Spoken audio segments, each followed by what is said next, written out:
هذه ما هي ظاهرة واحدة، يعني هذه حتى عندنا هني بالكويت، إحنا عندنا لمّا يصير في معرض للعطور أو معرض لأي شيء من الأشياء التجارية، في حالة من الجنون مثل ما تفضلتِ في المقدمة، يعني حفلة جنون، حفلة جنون، طريقة الصراخ الهستيري، طريقة المتابعة، طريقة الكلام، هذه طريقة أوروبية، طريقة الأمريكان وطريقة الناس اللي مغتربين في الخارج الكنديين حتى بالمناسبة في بريطانيا أرقى من الأمريكان في طريقة الصراخ وطريقة الهستيريا على فلان وأبي توقيعه وأبي ألمس كتف فلان.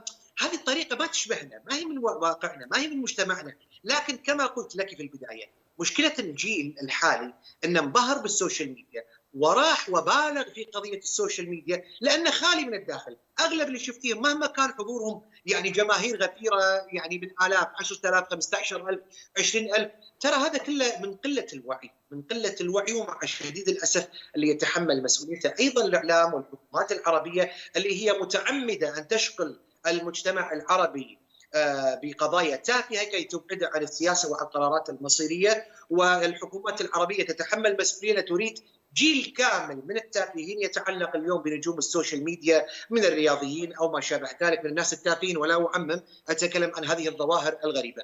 فهذا ما يشبه مجتمعاتنا، احنا زمان نعم كان في مشاهير لكن ما كان في هذا الاقبال وهذه الحاله. ومع شديد الاسف اليوم حتى بعض رجال الدين والمشايخ ركبوا الموجه في قضيه السوشيال ميديا. أنا دائما أقول نعم، نعم لظاهرة الشهرة إذا بالفعل. كانت معين.